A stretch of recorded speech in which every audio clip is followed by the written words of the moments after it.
Привет, я Ира и добро пожаловать в Логово интроверта. И сегодня я продолжу рассказывать о марках, на которых изображены итальянские замки. Следующий на очереди это замок Сфорца. Вот так вот выглядит эта марка.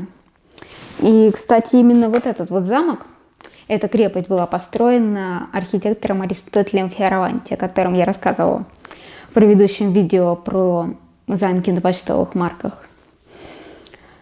Герцог Сфорца предложил Фиораванти возвестить для него его семейную резиденцию, его замок, о котором он так мечтал. И выбрал он это место в Милане абсолютно не случайно, потому что до того, как там появился замок Сфорца, еще 170 лет до него, до этой династии, там был замок династии Висконти, которая как раз вот 170 лет правила Италией. До восстания, до волнений 1447 года, когда итальянцы под которых объяло вот это вот волнение, революционные настроения, они разобрали замок Висконти практически до кирпичика. И вот на этом историческом месте в Милане Сфорца и захотел устроить свою резиденцию. Замок этот, если на него посмотреть, наверное, сверху, очень похож на наш московский Кремль. И именно его взял за основу Фиораванти, когда возводил красные стены нашего московского Кремля.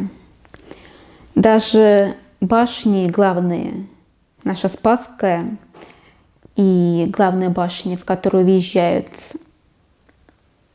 в замок Сфорца, они не только похожи внешне, кстати, вот на марке именно она, главная башня замка Сфорца. Вот. Но согласитесь, есть же что-то общее с нашей Спасской. Вот эти башни, они даже одинаковые по своей высоте, а именно 71 метр.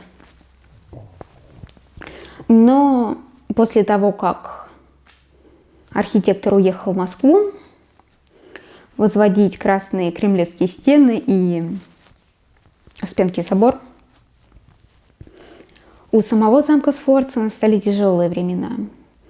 Из такой богемной точки, где одни балы сменялись другими балами, маскарады сменялись пирами, а залы не видели ничего, кроме красавиц в бальных платьях, эта крепость становится военной, и бальные залы сменяются казармами.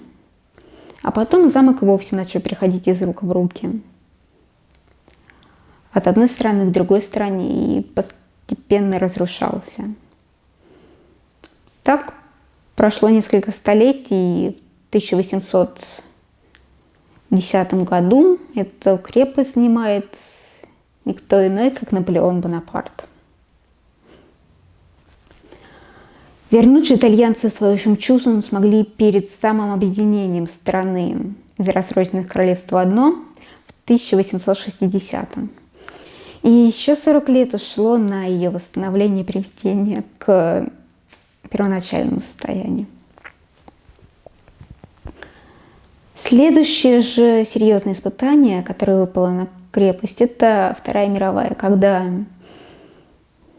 на восстановленную не так уж и давно по историческим меркам крепость упало несколько авиабомб. Было это в 1943 году. После окончания Второй мировой крепость тогда восстанавливали еще 10 лет до середины 50-х. Сегодня же в этом замке историческом, который повидал столько невероятных исторических личностей, пережил столько горя, открыт музей. Один из них – это музей объединения Италии, который рассказывает о том, как Италия собиралась в одно целое из рассроченных королевств. Большая картинная галерея, музей археологии. Таким образом решили поддерживать эту историческую жемчужину Милана. Ну а на сегодня это все. Спасибо за внимание. С вами была я, Ира. И до новых встреч в Логове интроверта.